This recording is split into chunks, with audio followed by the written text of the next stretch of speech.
Hello, welcome back. Hello, welcome back. Hey, meet Andy. Andy is my friend, and he's in the studio today to tell me more about himself and Darren Collins. Darren Collins.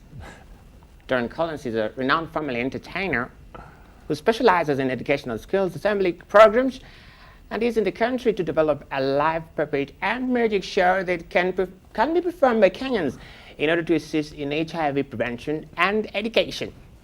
Great idea! Come on!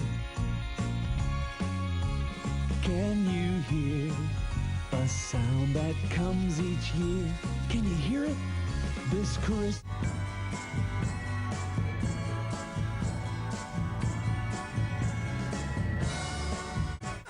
Yeah! Check it. We shoot a holiday TV special packed with the little soul power. Ow! Yeah! Hey! Somebody help me. I might break out in a cold sweat.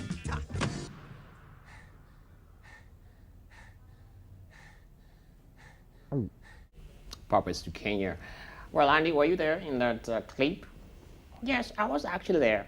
Well, allow me to welcome Darren Collins, who is in the country, to tell us more about Puppets to Kenya and what it's all about. It's a noble, a very salutary effort from him to try and raise funds for HIV prevention and the education.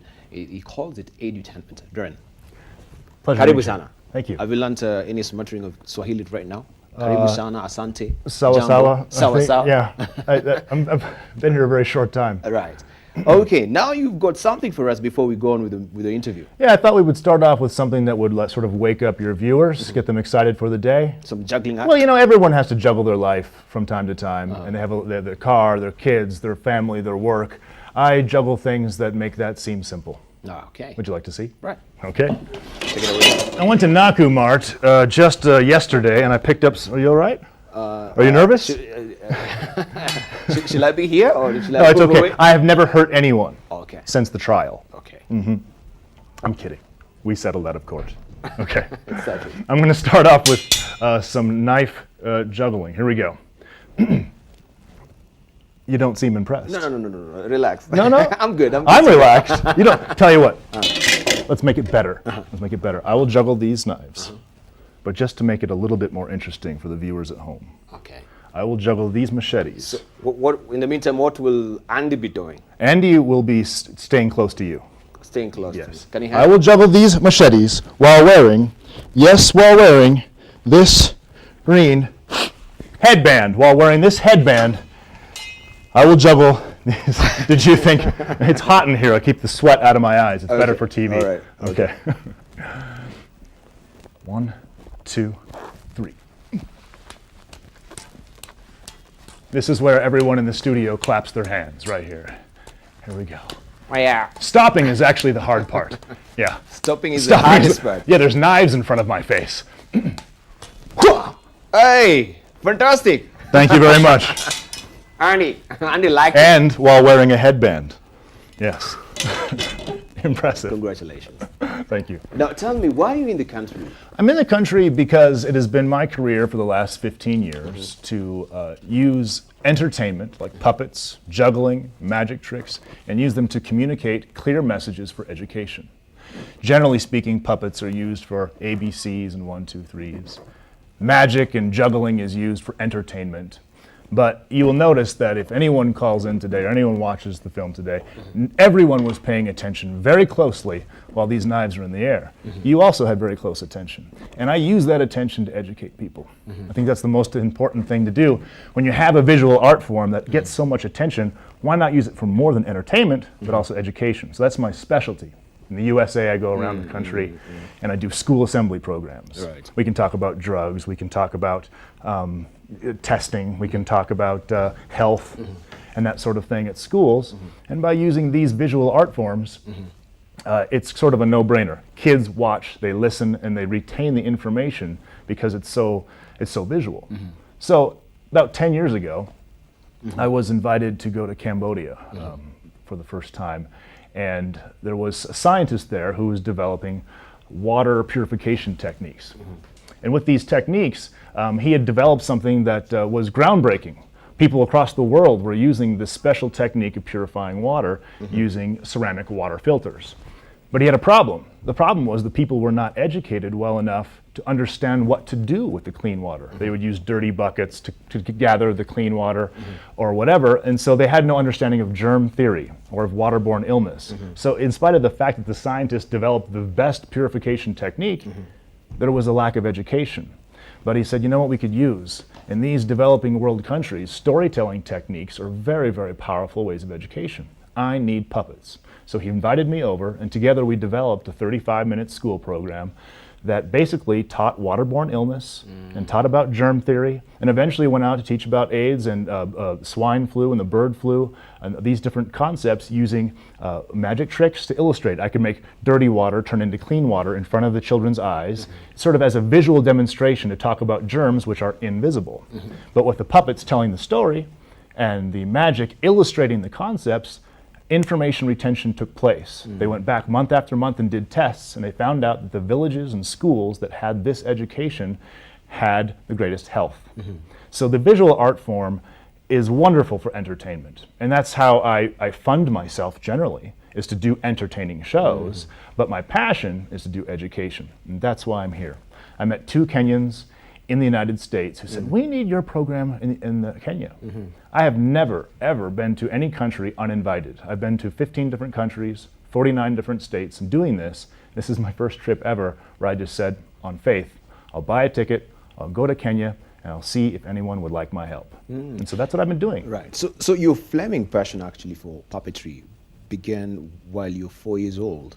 Yeah, I was very, very young. I tell loved us about watching Of course, anyone in the United States watched Sesame Street. We saw Bert and Ernie and Big Bird and the all Muppet that. Show. And the Muppet Show, of course. And what was interesting about the Muppet Show, when NBC first aired that show, it was on prime time, and the TV guide said it's the only adult television show on the air, because adults like it just as much as children. I always have parents say, oh, the kids loved it so much. And I say, I watched you. You loved it more than your kids did. And that's what's great about this kind of education. It flies under the radar. Adults will learn while thinking, oh, it's a kid's show. So for HIV prevention and understanding of AIDS transmission, what an amazing way to meet the needs in the villages with something that everyone sits back and goes, oh, let the kids watch. And in the meantime, the adults are going, oh, I didn't know that. Oh, and they're watching because it's so visual and so easy to retain And information. in fact, this is a very interesting icebreaker because, you know, in some cultures like in Africa, we have sex education being a taboo, and you're wondering, how do I really... Precisely. So when you have Mr. Andy here... Yeah, with Mr. Andy, what's amazing, even in the United States, a puppet seems to be able to say things that adults and people cannot say. There are certain social boundaries that a puppet can break. They can say all kinds of things in different cultures around the world, things that are taboo. A human would never speak in public, but when a puppet says it, it can. So, for instance, Andy here, you know, I did my first school show about 4 days ago.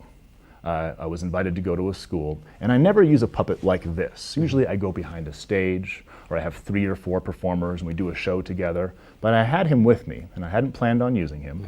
I brought him up just like so, and here's what I said. I go, hi kids. My name is Andy, and you might have noticed I'm blue, and none of the other kids are blue. I've got blue hair and blue skin. I feel weird, but do you guys... I'm sorry. I also cough all the time, and sometimes kids don't want to play with me because I'm always sick. And no one ever wants to touch me because I'm blue. But would you kids touch me? Would you give me a hug? Would you hold me and tell me that you care for me, even though I'm blue? and I'll tell you what happened. The kids in the audience just kept perfect eye contact with the puppet. They listened, and I was told it was a rambunctious school. The kids were often naughty or very, just unruly, and they just listened with rapt attention. And so then I said, can I just get a hug from someone, anyone? And a little girl raised her hand. I said, go ahead, come forward. And she came up and she just grabbed the puppet and gave him a big old hug, and he smiled and patted her on the shoulder, and the kids just laughed. And I've been told over and over by NGOs that one of the problems with children who have HIV is they're ostracized and they're alienated and they're not touched because they are sick all the time. But these are people.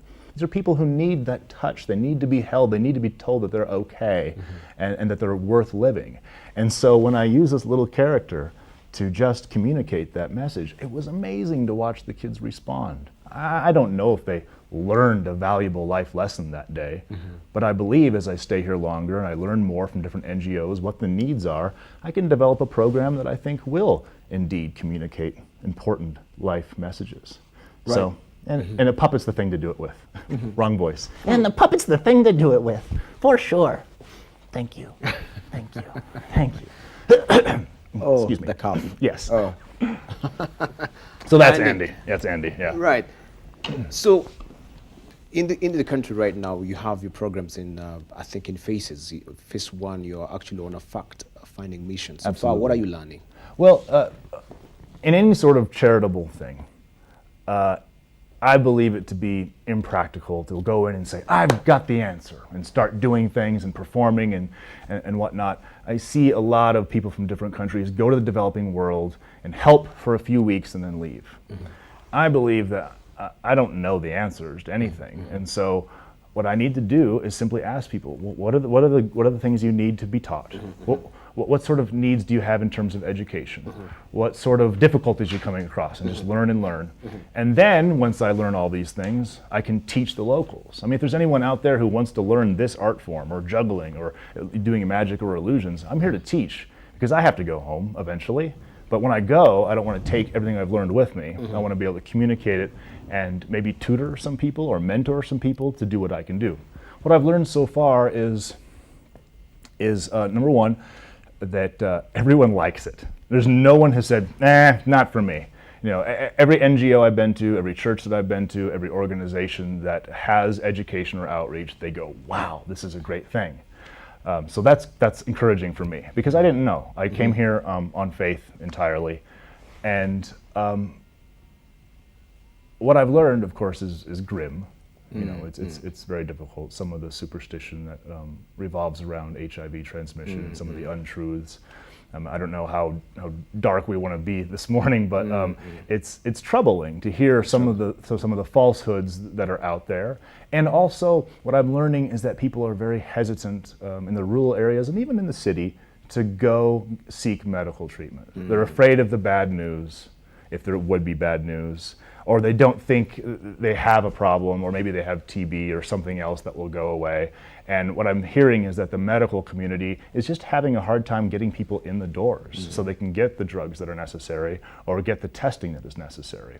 And so I'm thinking right away, some of the first presentations we have to do is to just help people understand it's okay, go get tested. Everybody should be tested. I'm an American guy who's a very low risk, but every half a year I go in and get tested in the United States, just to be a responsible adult, you know. And so there's no shame in going to the doctor or going to the medical clinic and saying, what is my status? Am I positive? Am I negative? Should I be worried? You know, and even though I'm extremely low risk, I do that out of responsibility. But here, it's not even so much responsibility, but it's a fear. You know, I don't know if I want to find out this information, right?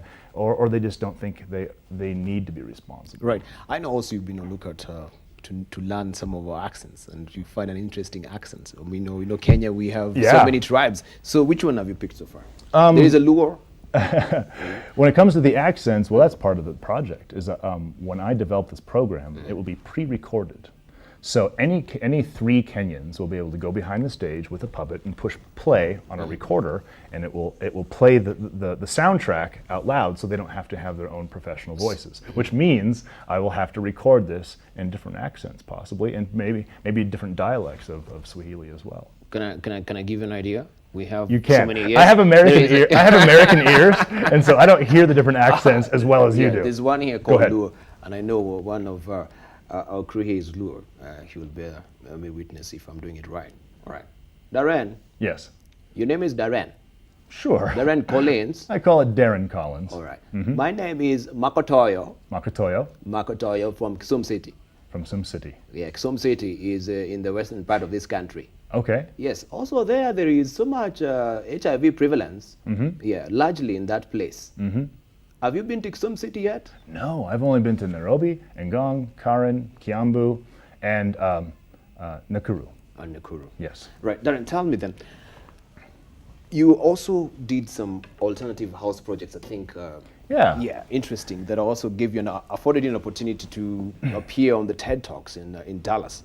Yeah, TED Talks is an amazing group. If anyone's ever seen TED.com, Yes, they yes. do amazing speaking, and they have auditions for sort of a subsidiary of TED in Dallas. And I had an idea, and my mentor, the one who had developed, the scientist who developed the water purification techniques, who brought me over to do puppetry in Cambodia, the one that developed the school programs that changed the face of the country. I mean, they really, really changed the health in the country. He died suddenly about 3 years ago. I just had a heart attack while out there on the field. It was very hard for me.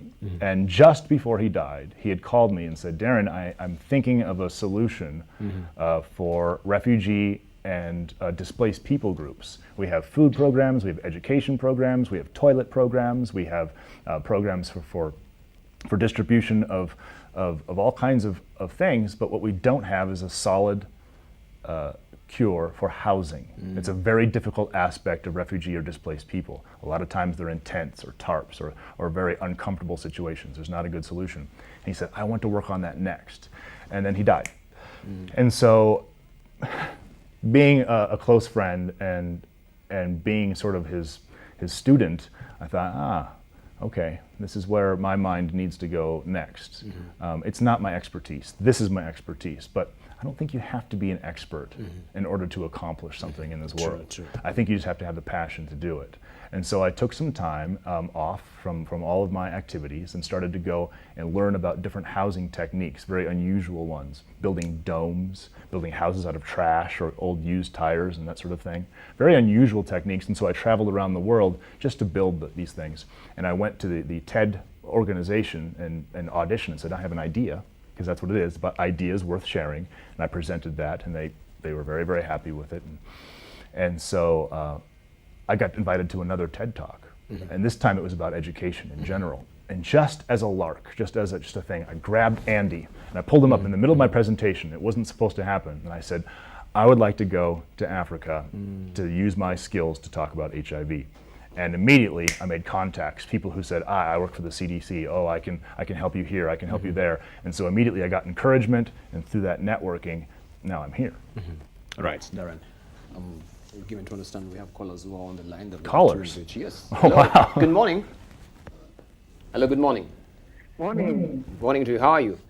Fine. Yeah, give us your name and where you're calling from. My name is Mrs. Owino. Yes, Mrs. Owino. I'm calling from Kisumu, where the prevalence of HIV is really highest. Yes. And I'm really quite impressed. I live with HIV myself, but I help communities in the village, people living with HIV. And I'm quite impressed with Mr. Darren's art and the way he uses the art to entertain people and educate people. How do I get to meet Mr. Darren to help me? I can welcome him to Kisumu and give him accommodation and the teachers this, maybe the youth, because I work for a program that supports people living with HIV and children who are made vulnerable because of HIV. Yes. Right. Well, I would love to take you up on such an offer.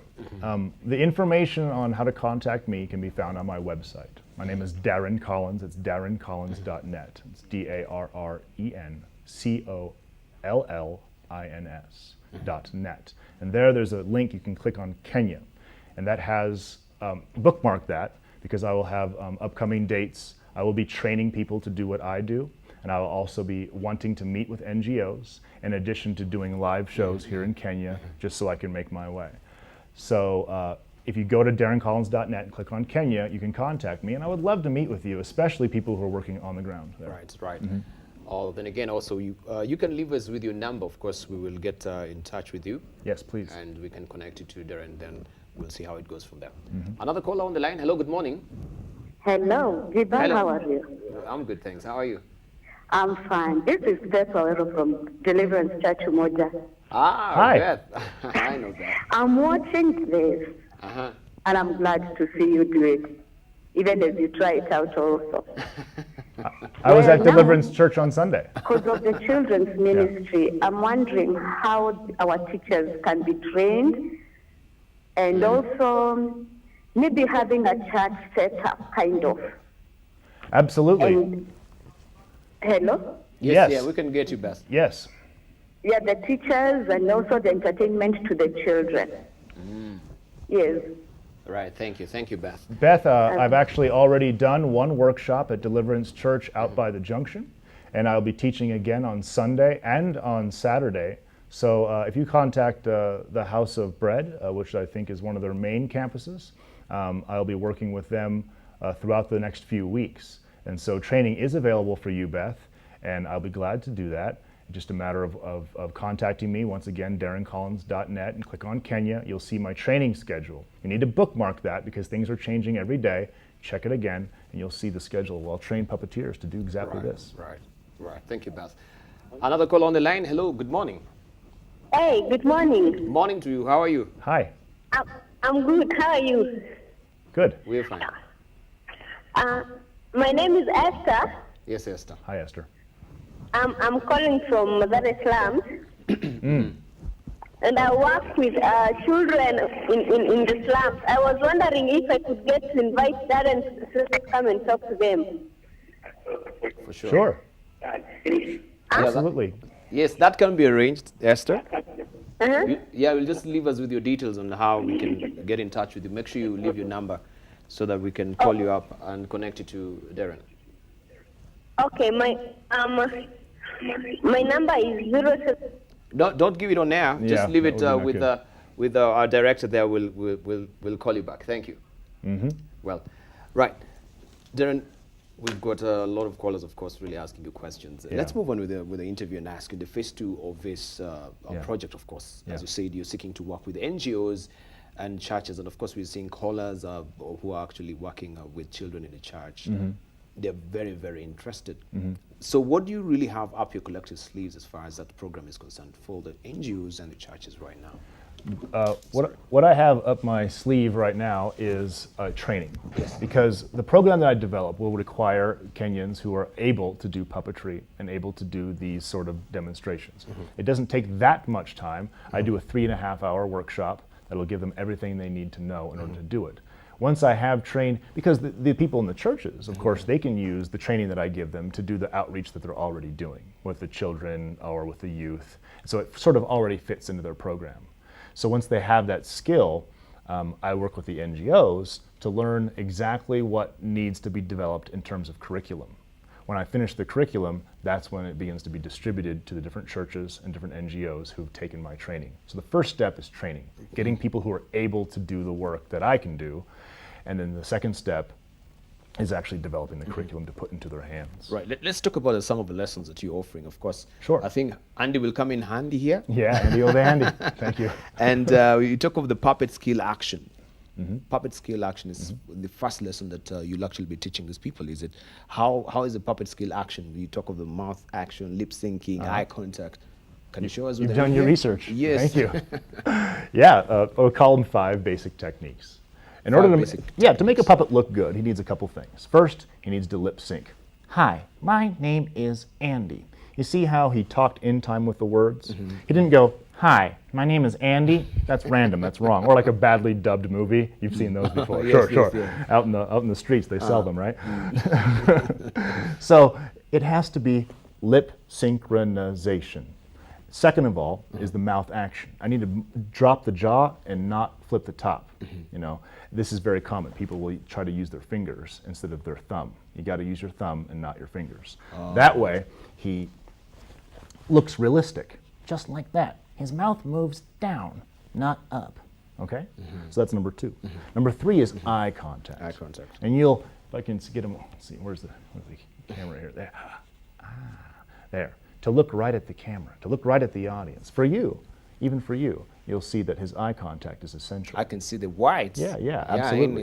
In his eyes. So if he's doing this, that's just terrible. There's no eye contact. In the same way, if I'm talking to you in an interview and we're being interviewed and the whole time I'm just looking around or doing other things, that's disturbing for you as an interviewer. You want my eye contact. It's essential. The eyes are the window to the soul. And so number 3 is good eye contact. Number 4 is posture, just keeping him straight up and down. He doesn't want to go down on the stage. If the stage is right here, you got to have him up here all the time, not leaning from side to side or back or forward. You have to give the illusion that he has legs. And by doing that, you have good posture. You know, he walks around like so. He doesn't lean any direction. Number 5 is finally the entrance and the exit. We're at a disadvantage here. There's no stage or anything, so he has no place to go or to come from. But when he's on stage, start back, he walks up like he's coming from somewhere, turn him around, make it look like he's going to somewhere. Those are 5 techniques. And even though each one of them are very simple, you put all 5 of them together, you have very nice puppetry technique. That's the first lesson I will teach everyone. And it's hands-on. Everyone gets to hold on to a puppet. Everyone gets to try it themselves. They get to sing a song. So it's a very fast-paced learning. And people who come to my workshops, whether it's at Deliverance Church or any of the other churches in town that I've spoken to, they will be able to learn how to make a puppet look good in the first hour. You know, it's very intense training. And it's about 3.5 hours long total. 3.5 hours Yeah. long. Yeah, it's pretty long, but they learn a lot. That's for sure.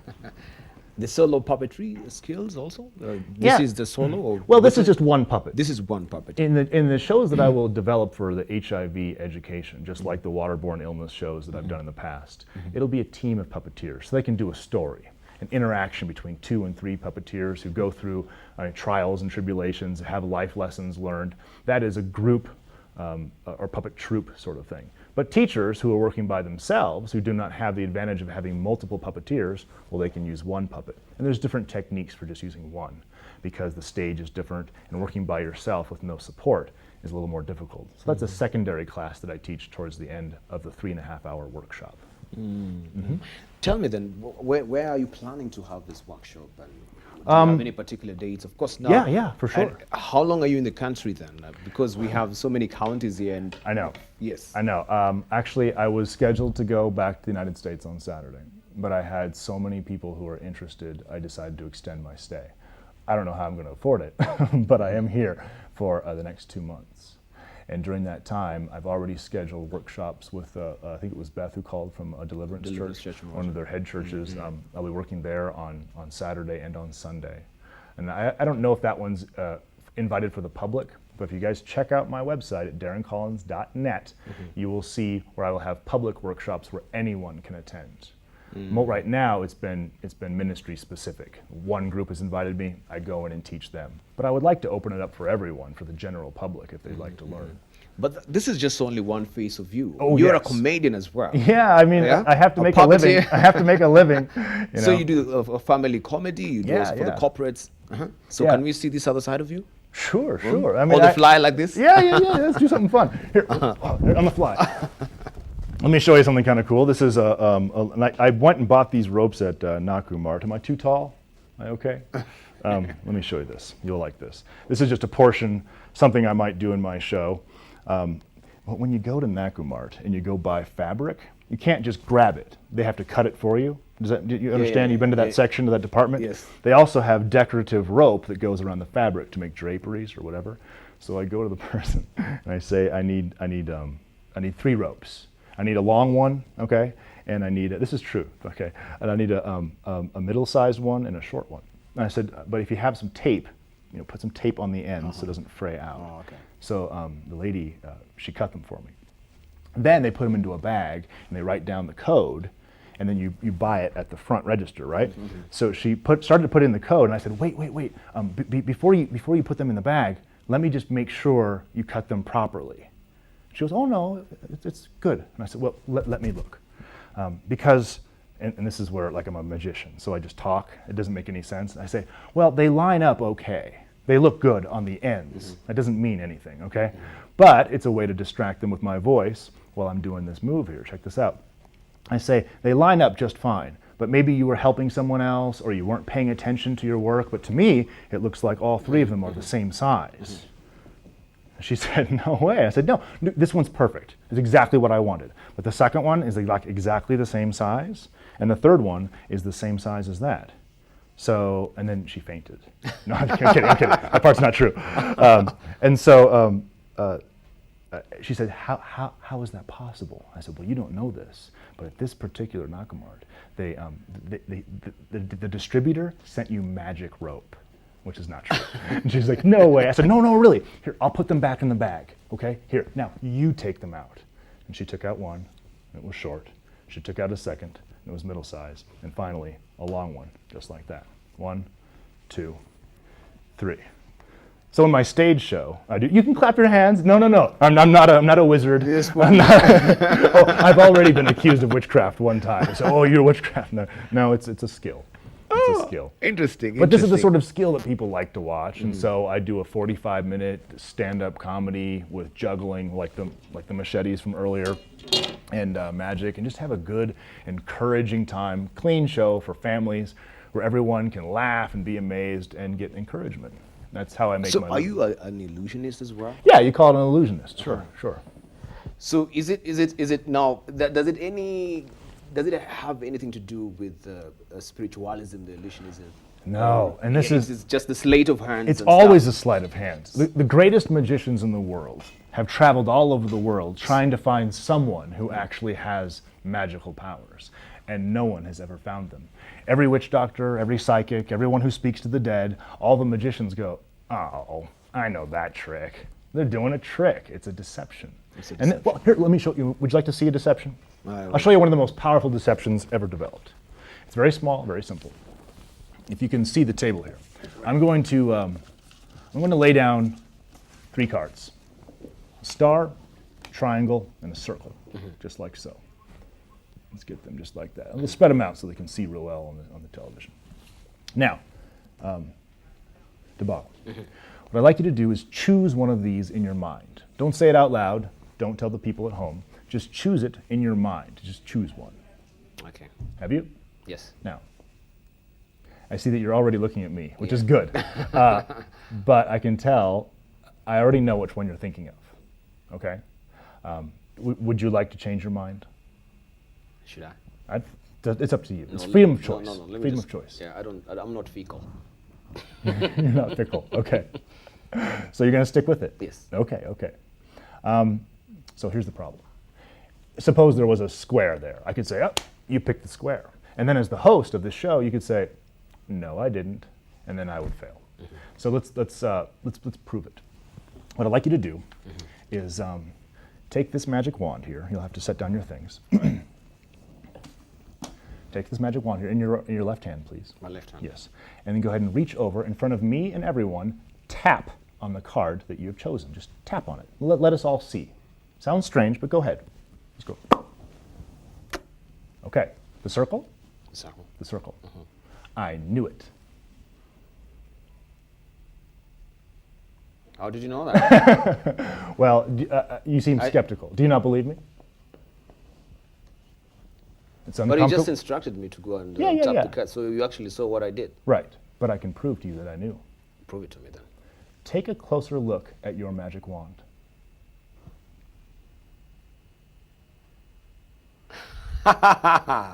Okay. All right. Cool. You need to tell the audience what you see. You will select the circle. It was already printed on there.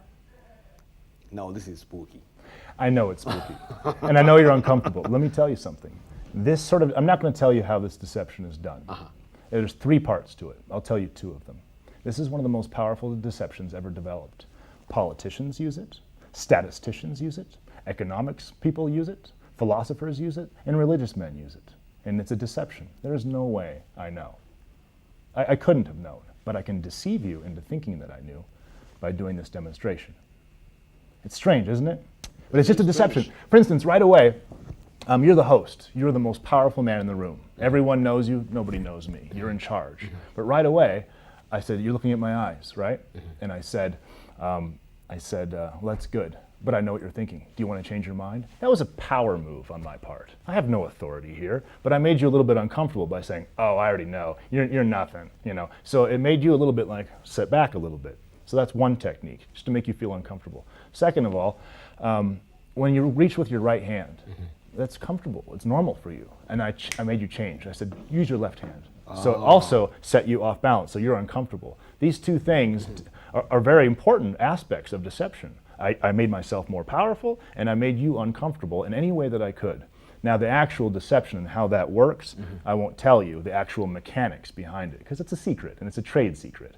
But understand that there's people out there using all kinds of deception, whether they call themselves a witch doctor or a psychic or some sort of healer that uses powers in the other world. They're using techniques like these to manipulate people's minds. Superstition can be a helpful thing. You can encourage people with it. You can make them feel good. You can give them, energy to accomplish goals in their life. But superstition and deception can be used for negative things as well. I choose to use it for entertainment, and I choose to use it to teach. Not everyone does that. Some people use it because they want money, and that's usually the motivation. Or they just want to feel like the most powerful man in the room, which is unfortunate. But this is a great demonstration because the principles used are used all over society. They really are. Right. Darren, now as we're closing, I would love you now to pick up Andy. Yeah. And let Andy talk to some of the children that we have in this country, and not only children, people maybe who are affected and infected by HIV/AIDS, and they feel ostracized, and they feel sidelined by the society, marginalized. They feel, this morning they've woken up, they're in the lowest of the low, they're wondering, how will that really happen? Just briefly talk to them. I think we should use that camera. Sure. Just speak to that person who's actually feeling down in the dumps this morning. Hi. Well, I'm a guest here in your country, but where I come from, I'm not like everyone else there either.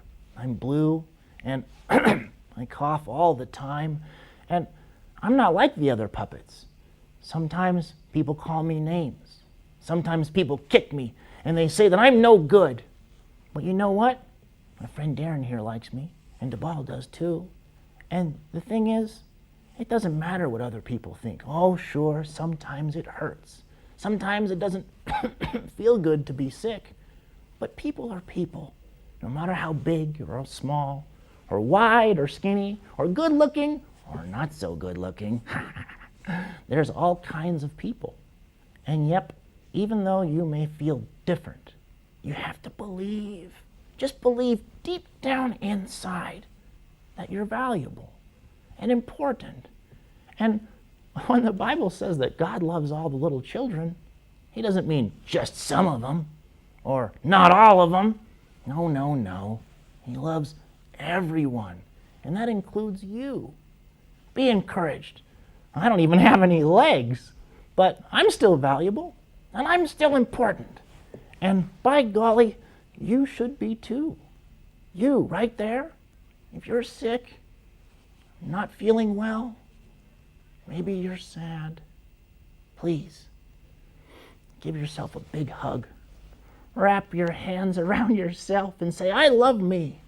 Because you know what? Everybody's valuable. Everybody's important.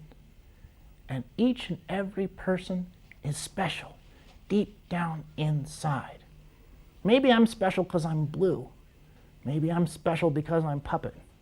Doesn't matter what the reason is. I'm valuable and important, and you are too. Everyone, the richest person, the poorest person, the person with lots of friends, and the person who is shy and doesn't know a lot of people. Well, that person is special too.